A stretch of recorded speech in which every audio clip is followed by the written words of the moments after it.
Common Objections to Capitalism by Art Carden, read by Floy Lilly. A lot of people object to what they call capitalism, but their objections hold little or no water once they are examined critically. Let's consider some of the most common objections in turn. Capitalism exploits the poor. You've probably heard it said that under capitalism, the rich get richer while the poor get poorer. This is simply false. It was actually a prediction of classical economics that incomes would accrue primarily to the owners of land and capital.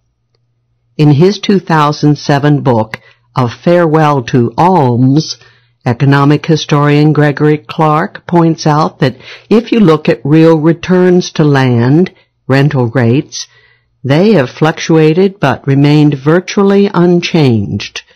The same holds true for capital, interest rates. Real wages for unskilled workers, meanwhile, have exploded. Sources of mortality have also fallen. Infant mortality and maternal mortality are minuscule fractions of what they used to be, and life expectancy has increased radically. It was 24 at the height of the Roman Empire, 30 in Britain at the end of the 15th century, 45 in the United States at the beginning of the 20th century, and it is pushing 80 today. Joseph Schumpeter once wrote that capitalist progress does not consist of more silk stockings for the Queen of England, but of reasonable substitutes for them for poor workers in exchange for progressively less labor. Further, he argued that the key beneficiaries of changes in material standards of living would be the poor at the expense of the rich. Cheap electric lighting was an absolute boon for the very poor, while the very rich could have paid flunkies or forced slaves in some cases to stand around holding torches. Capitalism is structurally racist and sexist. As Walter Block will talk about, video, and as I've written about on Mises.org, this probably isn't the case. Capitalism punishes sexism and racism. Are we playing with a historically stacked deck? I think so. I also believe that there's good evidence that people are inherently tribal, and this manifests itself in racism and sexism. I'm also willing to believe that hidden biases are part of our psychological makeup. This reinforces rather than undermines the case for capitalism.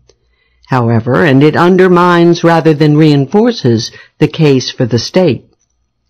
Suppose we take two societies that are equally racist, equally sexist, and alike in every possible respect. Suppose we give free market capitalism to one society and anti-market statism to the other. I would expect that over time we will observe less racism and sexism in the capitalist society. I also think there is much truth to what Milton Friedman said about politics, commerce, and differences. Commerce reduces and harmonizes our differences, while politics turns those differences into a source of tension and violence. Unsurprisingly, granting a monopoly on force to local police departments and insulating them from the pressures of the market magnifies embedded racist assumptions. Consider the Henry Louis Gates debacle from this past summer. Professor Gates apparently broke into his own home and was arrested after it was established that he was, in fact, legally in his own home. I'm willing to believe that Gates wouldn't have been arrested if he'd been white, but the essential institutional problem is not the existence of tacit racism or unspoken social assumptions about black and white per se, but the fact that the Cambridge Police Department had a local monopoly on law enforcement. Professor Gates's exit options were limited, and to the degree that he didn't want to actually move out of Cambridge, he didn't have the option of taking his law enforcement business elsewhere. Capitalism deadens the soul. Perhaps you've heard a critic wax rhapsodic about the noble virtues of pastoralism or agrarianism and claim that capitalism delivers the goods, but at the price of our aesthetic and social inclinations. Doesn't capitalism deaden our souls? Deidre McCloskey says no. In some of my research on Walmart with Charles Courtemanche of the University of North Carolina, Greensboro, supports McCloskey's essential criticism. She actually takes this a step further and argues that capitalism makes us better people by allowing us to live longer and by giving us the leisure for artistic pursuits. But doesn't capitalism produce all sorts of nasty, degrading stuff like cigarettes, alcohol, pornography, and violent movies and video games? I'm going to digress for a little bit on how to use economics to inform empirical inquiry. A lot of psychological studies argue that sex offenders are avid users of pornography, and conservative social critics seize on this to argue that pornography causes sex crimes. As we all know, correlation is not causation. And we can tell a theoretically plausible story in which pornography is a substitute for sex crimes rather than a contributor. A couple of empirical papers show that increased access to pornography leads to reductions in rape and divorce. I discussed this in a Mises Daily article last year and explored similar themes in an article about violence in video games recently. Some of the families of the victims of the 1999 Columbine massacre sued the companies that make and distribute the Doom game series because it was alleged to have influenced the killers. This is an important question because lives are at stake. If the porn findings are right, then it isn't crazy to think that violent games like Quake and Doom might actually have prevented similar massacres. Capitalism destroys the environment. My lecture on environmental and resource economics suggests that capitalist institutions, that is, secure private property rights, protect rather than destroy the environment. But here I will offer some additional links that support my point. First, a couple of pictures are worth 1,000 words. Undermining private property rights in Zimbabwe led to environmental degradation. And here's Craig J. Richardson with more on Zimbabwe's experience with land reform. Capitalism is inherently unstable and prone to recessions. As the Austrian Hayekian theory of the business cycle illustrates, this isn't actually the case.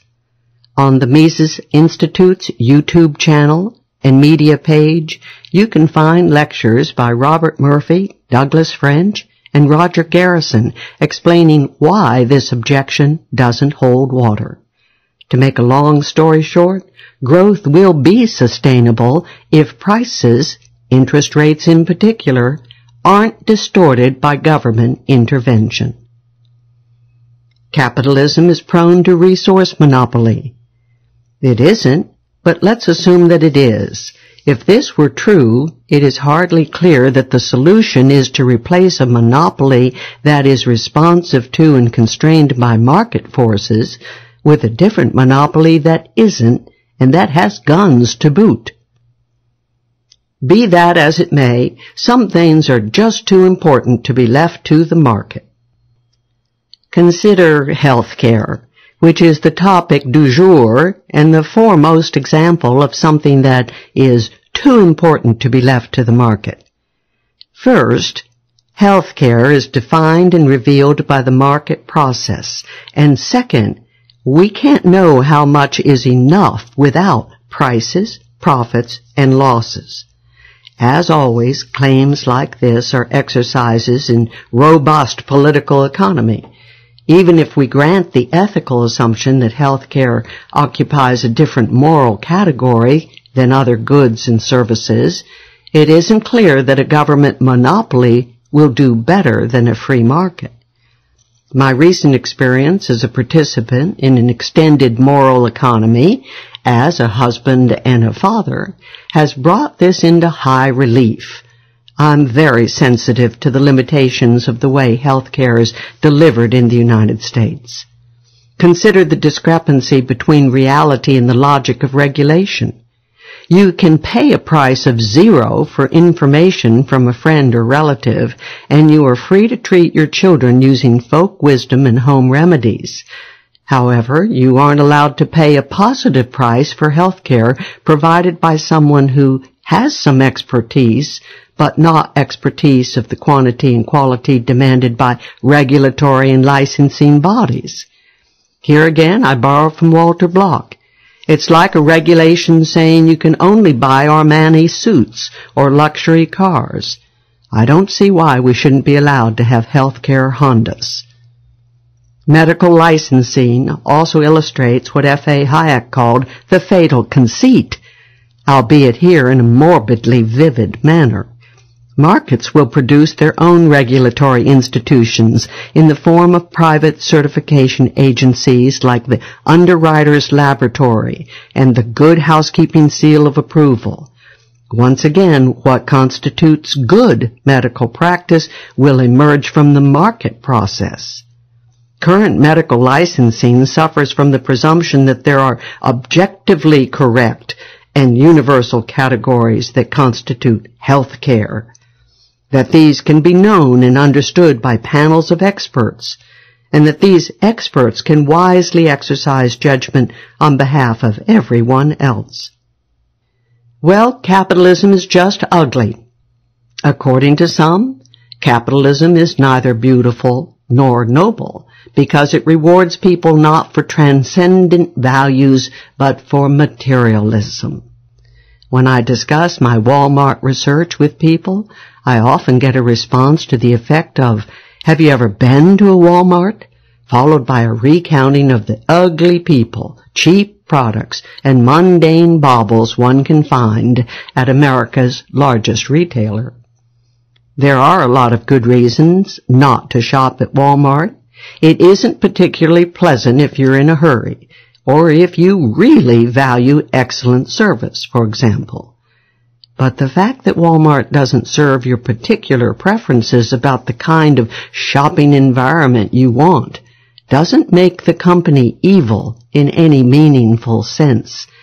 Efficiency aside, I find the assumption that aesthetic elites should be able to veto others' voluntary choices morally suspect.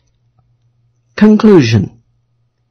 The system of voluntary exchange and experimentation based on secure private property rights, what we loosely call capitalism, expands rather than restricts our material and non-material opportunities, substituting elite power for voluntary exchange invites all sorts of epistemological problems and moral disasters. For these reasons, capitalism deserves to be defended.